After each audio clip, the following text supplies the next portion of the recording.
presents The Brig Society, starring Marcus BrigSoc.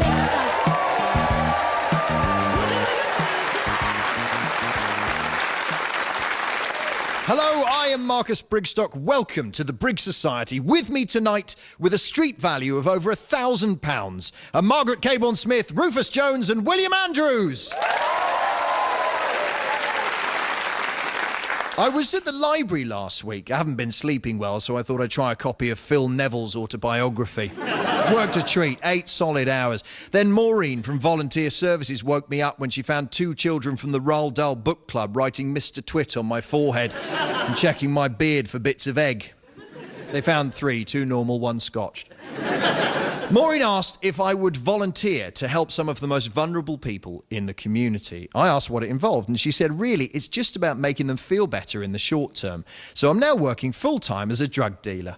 Yep, I'm going to corner the market, and they will know my name as Heisenbrig.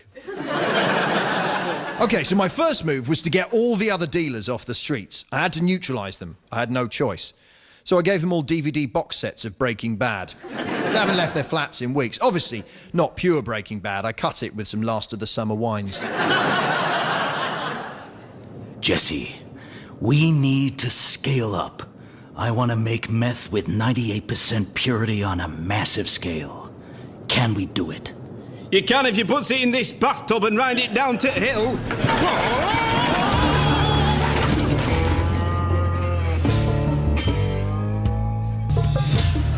Now, if I'm going to be a good drug dealer, I'll need to learn the trade. The best place to learn about dealing drugs is in prison, of course.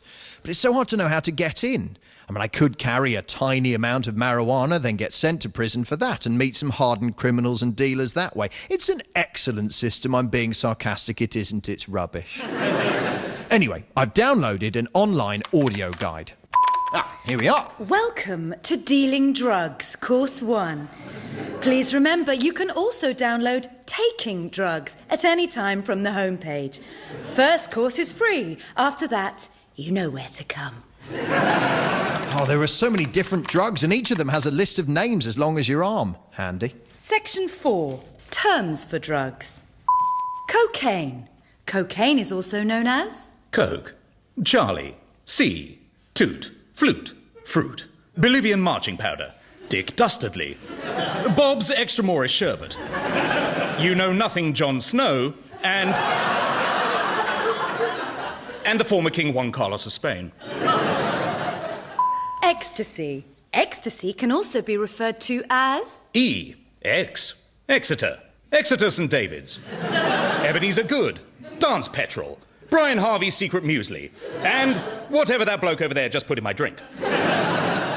Heroin. Heroin is sometimes also called... Horse, H, Junk, Gear, Skag, the Glasgow Herald, Smack, Diet Smack, Classic Smack, Cherry Smack, the cast of Mrs. Brown's Boys. Module 6. Understanding street slang. In it, blood, gonna get my blaze on a ting and feel me go and get mash up big star dreads. I'm too young to have secured any narcotics, and my father works for an insurance company. I'm on one, man. Big time, smashing it. Who's on this? Let's have it. I can't remember what I've taken, and I'm very frightened. I was like cracking up because we was all smoking and Badger said he was going to go and get in a load of Monster Munch, but Morbid said he already had some Aero double dips, but me and Merlin were all like, I don't know, let's have another pasty. Then Chimpy Wallace shows up and then I just noticed my hand. Not all of my anecdotes have a clear narrative. Tell you what, compadre, shall we slip in the Gentaroonies and have another line of Charlie Big Potatoes? I'm a bit of a dick. OK. Confession time. Let's put this in context. I'm a drug addict. No, not way. I am a drug addict. I'm not high right now, unless you count the 7 cups of tea I always drink before a recording. I've actually been clean from all drug use since the end of 1990. And as epic as my final drug binge was, I'm pretty confident that most of it has now worn off.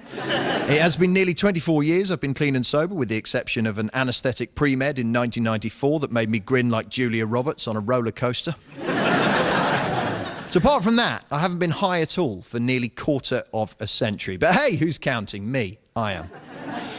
If I ever do drink or use drugs again, I'd like it to be on a TV reality show called Pro Celebrity Relapse. We get a bunch of recovering addict celebs and lock them in a bar and see who cracks first. And I do mean cracks. There'll be a bowl of it on the bar like mint Imperials. Elton has been called to the dairy room after he snorted a line of Daniela Westbrook's athlete's foot treatment. I went into rehab before it was cool. I was only 17. At the time, I was the youngest person in the country. My parents were very proud. I was 17. I've never had a legal drink. I accidentally got squiffy on cheese fondue some years back. True story. Usually the alcohol burns off in the cooking, but I think the molten cheesy goodness locked it in somehow.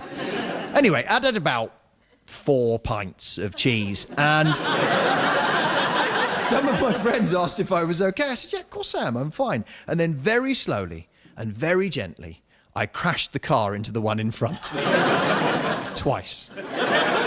My rehab was in no way cool. I went in for an eating disorder. I was 5'10" and I weighed 24 stone. I was a big lad. When I walked anywhere, I could hear this. Oh, happy days. Of course, the first thing they do when you go into a treatment centre is a body cavity search to see if you're bringing in any illicit substances related to your addiction. Don't know what the compulsive gamblers put up there. Dice, maybe. Game of craps, you know. It's very tricky to shuffle a deck of cards internally, but the deal's hilarious. OK, now, I'm sorry, Mr. BrigSoc, Marcus. We're going to have to do a body cavity search. So I said to the guy, I said, you do know I'm here for an eating disorder, right? I mean, there's food up there, but it didn't go in that way. And by the way, you are going to need a bigger glove. It was only once I was in there I found out I'm also an alcoholic and a drug addict. I had no idea.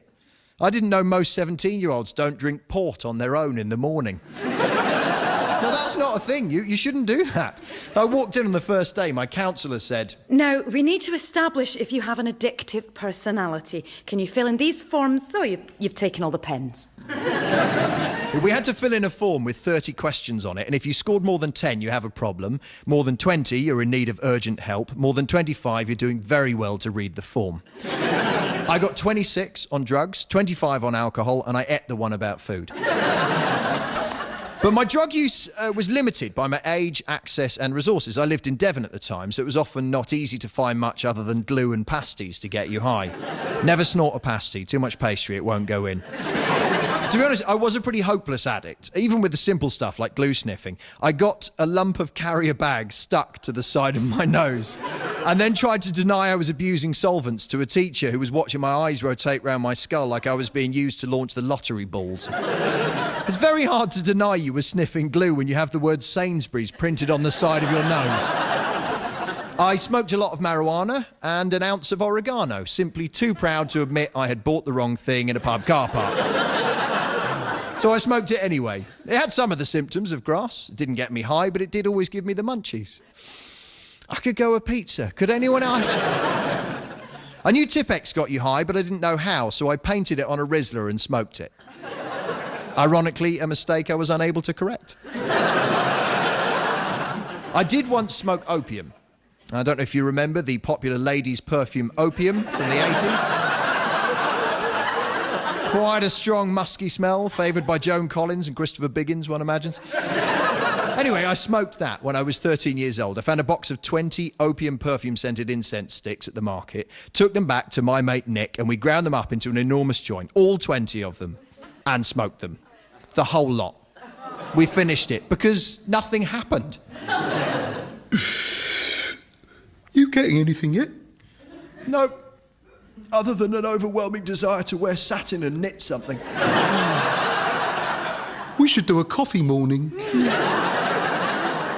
I used a lot of magic mushrooms. They were free and plentiful in the West Country. Here's a piece of advice for you.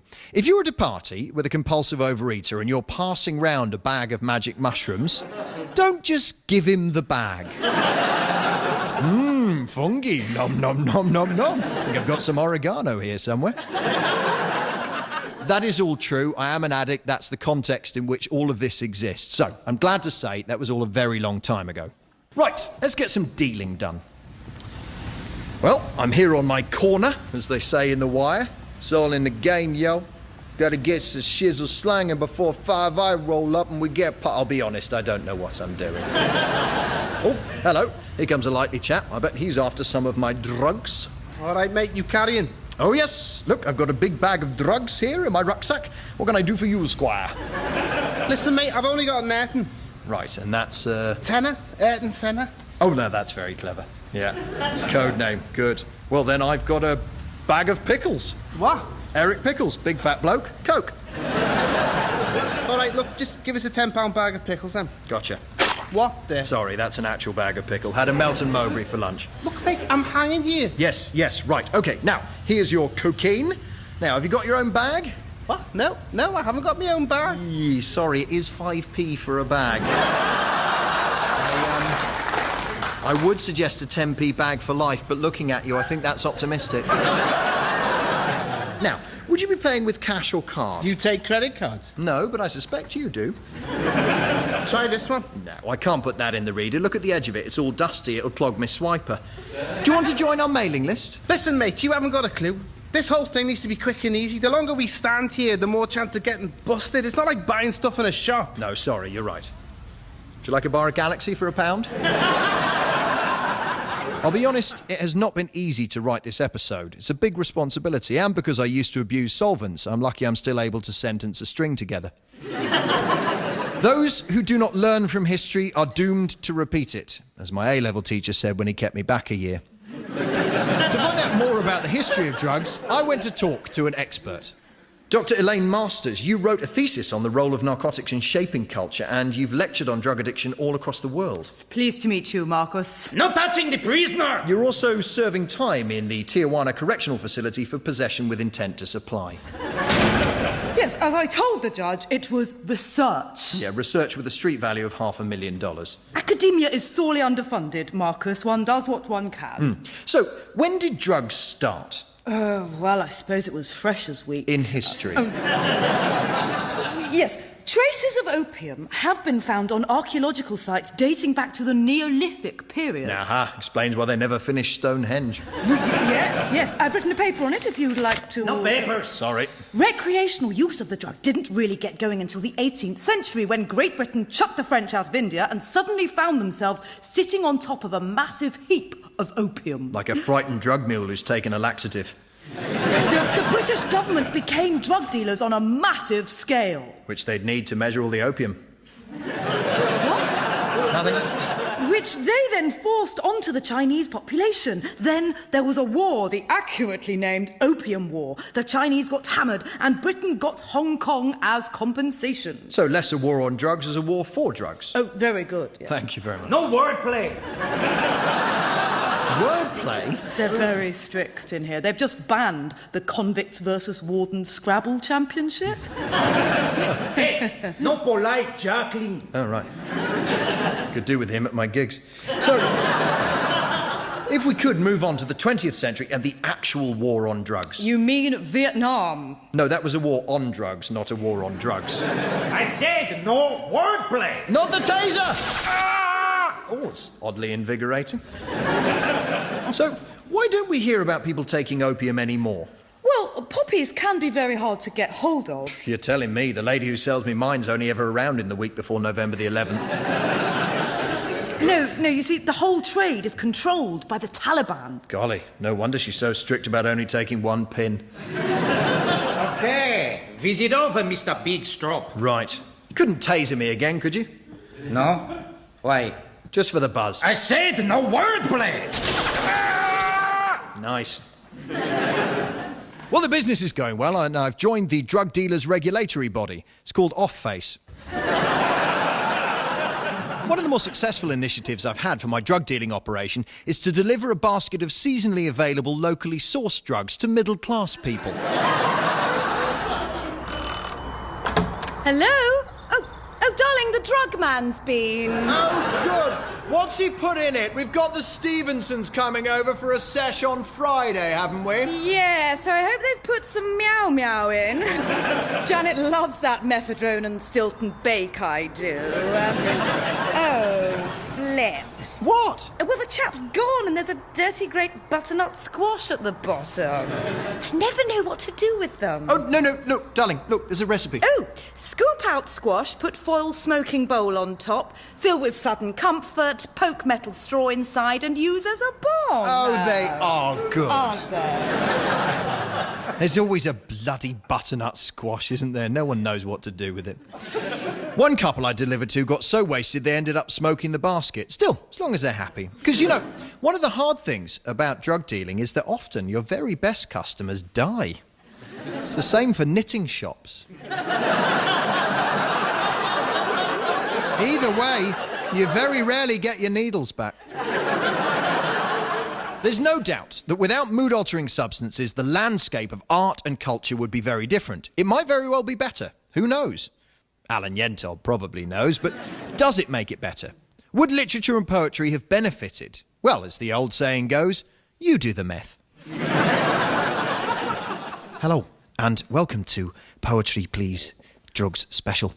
Over the past few years, we've had plenty of requests for pieces written under the influence of narcotics, mostly from Six Music listeners. Of course, there are the classics. Kubla Khan by Coleridge, most of Allen Ginsberg, early Philip Schofield. But this week, we wanted to cover some of the lesser-known works, such as this piece by Wilton Frakes, a contemporary of Keats. Frakes was apparently right next to Keats when the great poet was inspired to write Ode to a Nightingale. But it seems clear from his work that Frakes was taking too much opium.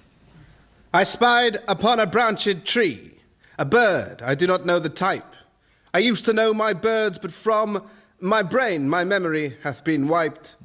The poem goes on for 27 stanzas, but Frakes never manages to dredge up the bird's name from his memory. Oh, nighting lark? No, that's not it. Oh, squeaky, flappy, beaky thing. Your noise is nice from your singy nose. From left to right, a wing, body, wing. Wilton Frakes' ode to a to be filled in later there. Frakes wrote another 82 poems, all of them hopelessly vague, right up to his death in a road accident which cut short his final unfinished work, Musings on the Object Coming Rapidly Towards Me, being pulled by big brown animals, you know, the ones with feet that sound like a coconut. Moving on to more modern verse now. Perhaps you recognise this. A mouse lived in a windmill in old Amsterdam. A windmill with a mouse in, and he wasn't browsing. Yeah, that was, of course, Windmill in Old Amsterdam by Ronnie Hilton, one of a very few children's classics not yet ruined by Operation Yewtree. But I wonder how many of you knew that it was based on a poem written by Dutchman Dirk Antrim during a particularly powerful episode on magic mushrooms. Here's a bit of the original translated into English. I saw a mouse. Where? There! There on the stair! Where on the stair? Right there! There's a little mouse with clogs on! There on the stair, going clip, clippity, clop on the stair!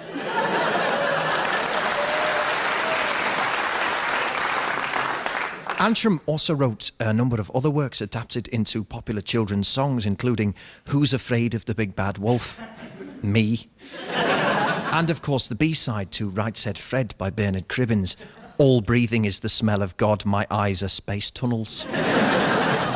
We come bang up to date now with a new poem by Gilbert Wigfield, part of a new movement of poets who are exploring the relationship between the creative act and the facilitation of mood-altering substances.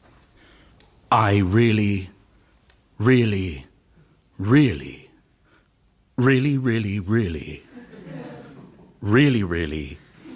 want more heroin. Thank you. The readers this week were off their faces. Good night.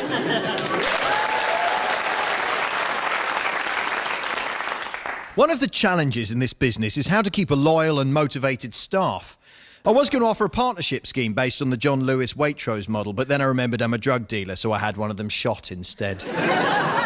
A lot of the dealers use the threat of violence, but I'm more carrot than stick in my organisation. There's a poster up in the staff canteen of a man with a carrot rammed through each temple, and that seems to be working pretty well. Part of the reason loyalty is so important is to avoid too many entanglements with the police. As I always say, I want to sell grass, not employ one. It doesn't really work, but you have to laugh or I'll kill you. If you ask most police officers what their take on drugs is, they'll say around 20%. But after that, a great many of them think it's not worth criminalising people who are addicts. So, OK, let's talk about legalisation. Current drug laws do more harm than good, and here's why. Until recently, the drug known as Meow Meow was a legal high. It's easy to get this confused because they also sell cat, but you can't make Meow Meow from cat, even if you stroke it, which you will do if you take either of them. The thing is, Meow Meow, or mephedrone, was sold as a plant food, and you knew what it was, so if that was what you wanted, you could get it. Like cheddar. Hello, what's in that? Cheddar. Exactly. I'll have 4 kilos, thanks. Then they made Meow Meow illegal, so suddenly it was worthwhile for dealers to cut it with something else to make more money. Something clean, white and odourless. Baking powder, salt, Miley Cyrus. So thanks to that prohibition, now no one knows what's in it. What's in that? Cheddar and mystery surprise. I don't want mystery surprise, I want cheddar. All right. It's cheddar and mystery surprise. I don't want mystery surprise. I don't want my cheese with any surprises in it. It's bad enough when they insert pickle or fruity bits into cheese. It's an abomination. Meow Meow wasn't safe, but you knew what it was when it was legal. And how much to take. 1 meow or 2. I mean, now you're lucky if it's meow woof. Or meow... Sometimes it's not even meow at all, it's... This is one of the problems with illegality. You see, the contents of what you take are more unknowable and odd than what's in a pepperami. It's a bit of an animal, sure, but what else? Here's another reason. Tobacco. Tobacco is a drug which kills more people than all the other narcotics combined. But it's woven into the fabric of society, and until the smoking ban, also into the fabric of every bloody thing you wore out of your house. No matter how you feel about the nanny state, no one wants to wake up smelling like Nigel Farage's jacket. So what might legalisation do? Well, it would reduce our prison population, which at the moment is more tightly packed than a Network South East train on Friday evening, but with less despair. But if you took all the drug offenders out of prison, things would be really quiet. All right, B block, 6:20 a.m, wakey, at your cells, roll call. Thompson. Sir. Right, well done, D block. Off you go for breakfast. Morning, officer. Have you got any snout? Who are you? I just tunnelled here from Mexico. Hey, no tunneling! There are lots of unknowns, though. If drugs were legalised, thousands of people who are serving time for drug-related offences would be out. Loose. Wandering about with their druggy drugs and their incessant ability to talk bollocks. See, we're used to people being drunk on the street. You pass a pub and people stand there going, They're annoying, but you know what to expect. And yes, Cardiff, I am talking to you. What the hell have we done? You know perfectly well, and you did it last weekend as well. See, could you cope with a load of drug users living near you? Camden, you're exempt. I mean, they're not the sort of people who are likely to take out the bins, are they? Well, we had some of those meth heads next door for a while. They took out my bins for me. Really? Yes. They used them to cook up more meth. Right. The trouble with the current drug laws is they have all the nuance and subtlety of a Steven Seagal movie. But the politicians always have a reason. Hello, I'm an MP for the constituency of Daily Mailshire. And drugs are bad, so it's no drugs for you, some votes for me. Could change that, but let's face it, the pro-drug people are much less likely to find the polling booth. Right. What about tobacco? That's the biggest killer globally. Is that illegal? No. Why? Because despite the cost to the NHS, we get a mahoosive chunk of tax revenue. OK, what about alcohol? It's the drug most commonly associated with social disorder, domestic abuse and violence. Is that legal? Yes. Why? My wife likes Chardonnay. See, I think the hypocrisy of drug laws is a problem. I don't know if it's enough of a problem to justify total legalisation or prohibition. Justin Bieber is a small Canadian asshat. But I don't want all music to be banned so we don't have to endure his nonsense. Nor do I want Bieber made legal. This analogy doesn't work completely. Ciggies and booze are legal. Marijuana and LSD are not. Given the harm each of those do, you'd probably have to rank them marijuana least harmful, LSD second, drink third, and fags worst. But if you have an underlying mental health problem, and let's face it, a lot of us do, then maybe the order is the other way round. One toke on a joint will send you into a psychosis quicker than a conversation with a creationist. See, now, God made the Earth a little over 3,000 years ago, and them fossils, he just put there for a test. Oh, someone inject PCP into my eyeballs. So, if we looked at reclassifying drugs on the basis of harm, that might be a good start. Cocaine is harmful, and short of smoking Nike trainers with a layer of foie gras smeared on them in the kids' section of Primark, it's hard to find a thing less ethical than coke. But is it worse than heroin? Where do we put that? Well, in your arm is the traditional place, but what about in the order of harmful drugs? Next to coke? Higher? Lower? What do we think? Higher? Lower? What do we think for the heroin? Is it higher or lower? It depends on the quantity and quality. Lower? The current legislation is a mess. Maybe all MPs should be made to try drugs so they know what they're talking about. Oh, God. Imagine that. Boris Johnson, but more confident.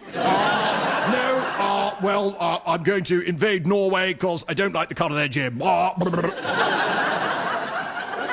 a paranoid George Osborne. No one likes me, do they? Nope. And it's got nothing to do with drugs. See, legalisation needn't be a free-for-all. I mean, we should be careful in the UK, because when they introduced 24-hour licensing, we didn't call it that, did we? We called it 24-hour drinking. Like it was mandatory. Making drugs illegal isn't stopping people from taking them. It's introducing a lot of otherwise law-abiding people to unscrupulous criminals. It uses up thousands of hours of court time, it makes addicts afraid to ask for help, and it means every weekend thousands of people have no way of knowing what they're taking. Stilton with apricots in. I mean, really? Is that even safe? Maybe you could get people to take a drug licence. I mean, you have to do that for lots of other dangerous stuff, like a driving test. Just licence them. God, even in America, if you want to buy a semi-automatic weapon, you have to... Well, that's a bad example. Oh, look, I'm going to wind up my dealing operation. I'm done with pushing massively addictive and harmful substances on people with little or no ability to refuse them. So I've taken a job selling breakfast cereal to kids for Nestle. Good night. The Brig Society, starring Marcus BrigSoc with Margaret Caborn-Smith, William Andrews and Rufus Jones. It was devised with Jeremy Salisbury and written by Marcus BrigSoc, Jeremy Salisbury, Nick Doody, Steve Punt, Toby Davis and Dan Tetzel. The producer was David Tyler and the programme was a positive production for the BBC.